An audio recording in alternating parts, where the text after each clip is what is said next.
The Philippines, being an archipelago, offers countless destinations to see, adventures to experience, and activities to do.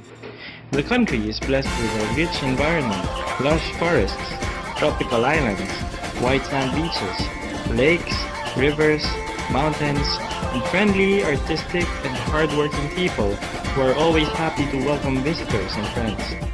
Filipinos are known for their hospitality and for being caring individuals, thus many of us are choosing nursing as a career.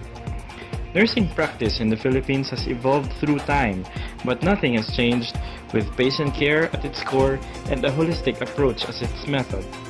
Worldwide, Filipino nurses are one of the most sought-after caregivers and professionals.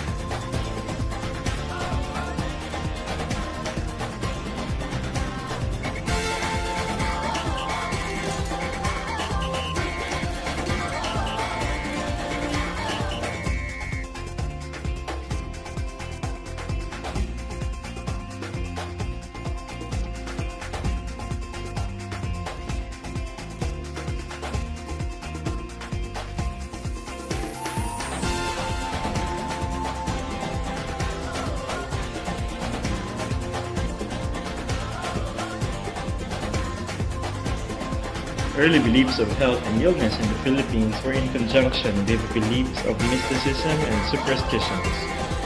The cause of a disease was believed to be either another person who was an enemy or a witch or evil spirit. Victims who suffered from unidentified illnesses were thought to be cursed by witches and wizards. Early Filipinos subscribed to superstitious belief and practices in relation to health and sickness.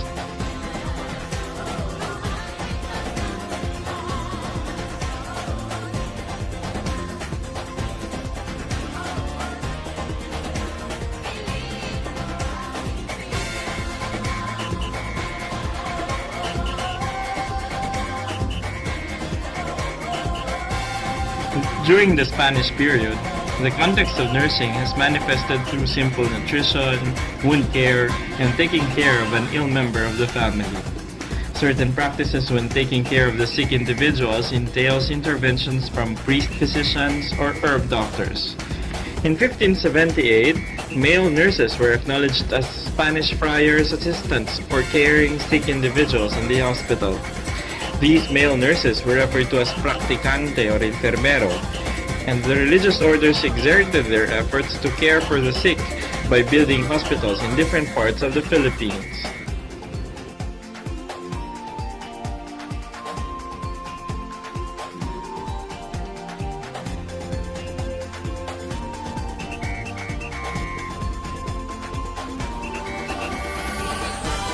In the late 1890s, the war between the Philippines and Spain emerges, which resulted to significant amount of casualties. With this, many women have assumed the role of nurses in order to assist the wounded soldiers. The emergence of Filipino nurses brought about the development of Philippine Red Cross. One of the most notable Filipina during that time is Melchora Aquino, also known as the Tandang Sora. She is an 80-year-old woman who had given her shelter and food to the revolutionaries, and she was considered as the Philippine version of Florence Nightingale, since she had taken care of the wounded soldiers during the times of war.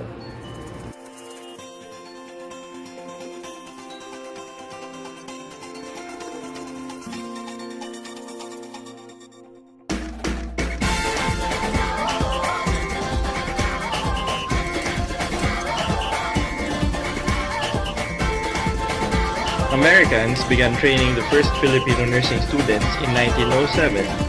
Nursing students in the Philippines studied many of the same subjects as nursing students in the United States. The first Filipino nursing students also studied subjects that were more relevant to their patients, such as nursing of tropical diseases and industrial and living conditions in the islands. Formal training in Hospital School of Nursing transpired. This began when American missionary doctors and nurses realized that their manpower is insufficient. Thus, it resulted to a decision of training Filipino nurses. The first hospital in the Philippines which trained Filipino nurses in 1906 was Iloilo Mission Hospital, established by the Baptist missionaries. This has been the beginning of development of more nursing schools in the country, and in this period, the Pensionado Act of 1903 was mandated, allowing Filipino nursing students to study in the United States.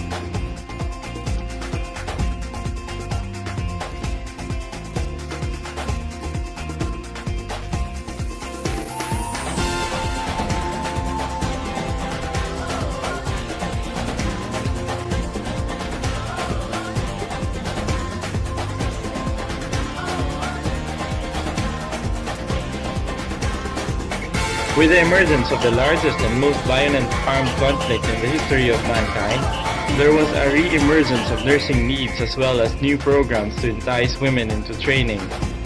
The United States, its government empowered the women to contribute, while in the Philippines, World War II made public health nurses in Manila assigned to devastated areas to attend the sick and the wounded.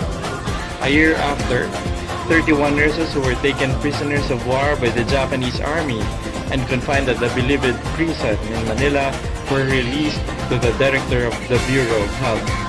In 1946, post-war records of Bureau of Health show that there were 308 public health nurses and 38 supervisors compared to the pre-war 556 public health nurses and 38 supervisors.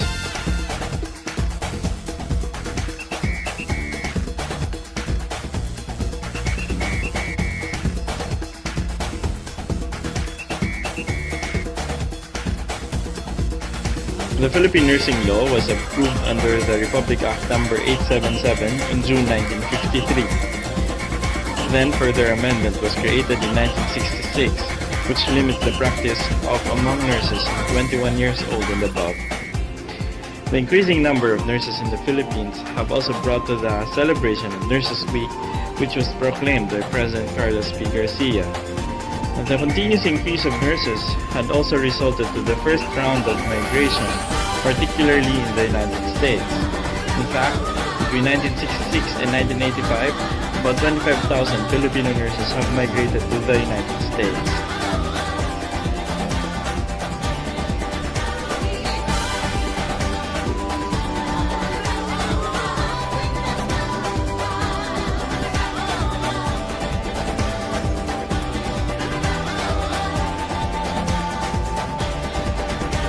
Presently, Filipino nurses are present all throughout the globe. We are the most sought-after nurses because of their tender, loving care to their patients.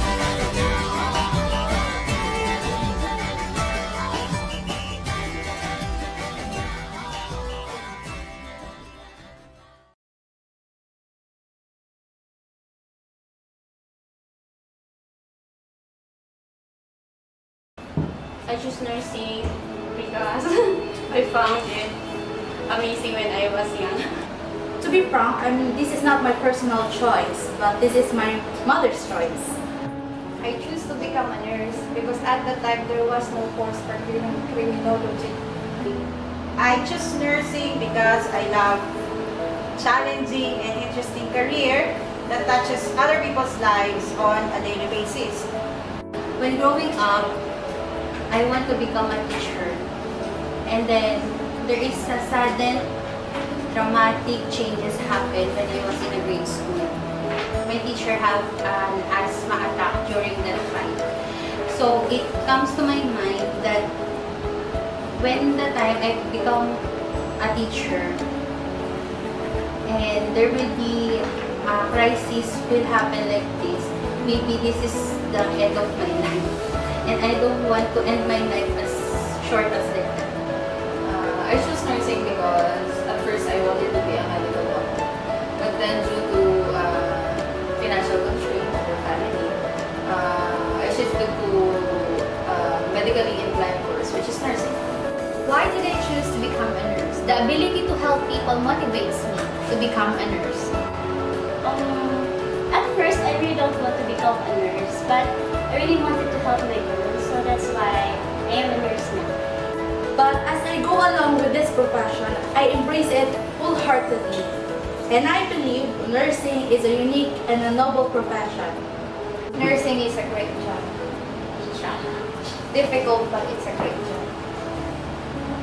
In nursing profession, I enjoy dealing with aspects and variety of patient care. So I might regret taking up nursing, but I will never regret touching others people's lives. In my college days, there are lots of challenges come in my life. Financially, the school stress, peer stress, and everything. But I made through and I graduated as a nurse. After the examination, hindrances also come on my way. But thanks God, it's all happened that I have my license right now. And then, at that time, also, the nursing course is in demand in our country because of the opportunities abroad. We are the family of nurses. Nursing is love. And although I'm not perfect, but I really wanted to become a great nurse. So that's it. I worked as a volunteer nurse for 2 years.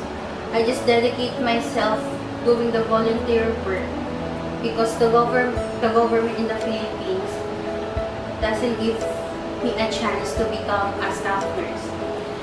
And there's a hard feeling also to going out of the country and serve other people. But I told to myself, I just work and gain experience and knowledge to the other country. And when I go back to the Philippines, I will let my country be proud of me and serve all my people. So that's why I become a nurse. For me, nursing is the calling. God will give me the reason to become a nurse, and God will give you the reason to be what you are today. So nursing is a calling for me. And at some point, I wanted also to help others by taking care. So here I am now, working as a registered nurse for 10 years. We embrace. We care.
So here I am now, working as a registered rep. 5, 4, 3, 2, 1, action! Huwag ganyan. Pa-bebe yun eh. Pa-bebe yun. Alam mo, parang hindi ko makontrol yung sarili ko. Hintayin mo yung modern. Sige na. Hiling na magpa-picture ng nasa. Sige na. Uy, maubos na naman yung memory. Sige yan. Ayan na. 5, 4, 3, 2, action! Okay. Okay.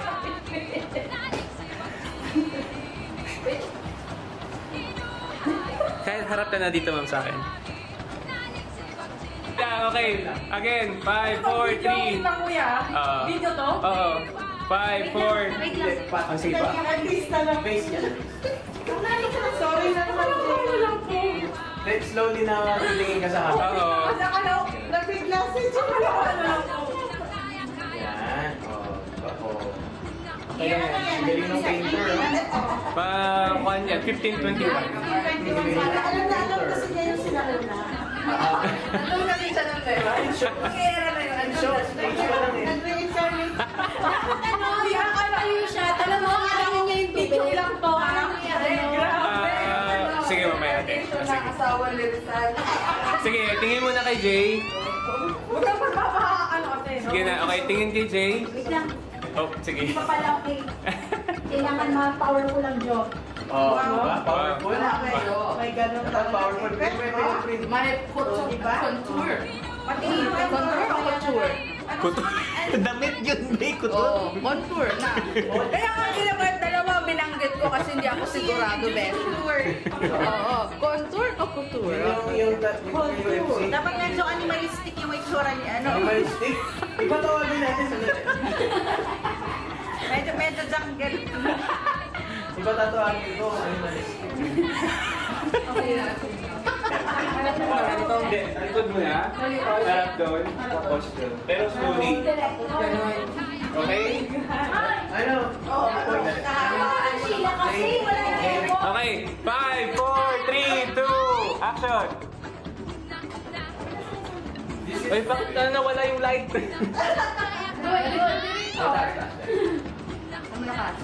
The face of eye. Okay, ulit.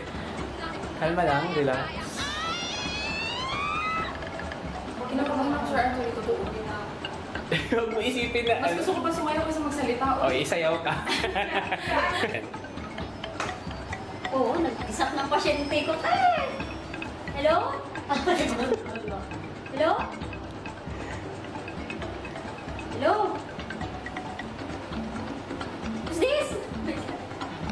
Later, brother. I am shooting right now. Artista. Sige. Okay, game. Ay! Ayun yung pinaka... Ano ako sa mga naligaw na lang. Dart, punta ka daw dito. Ay, wait lang. Uy,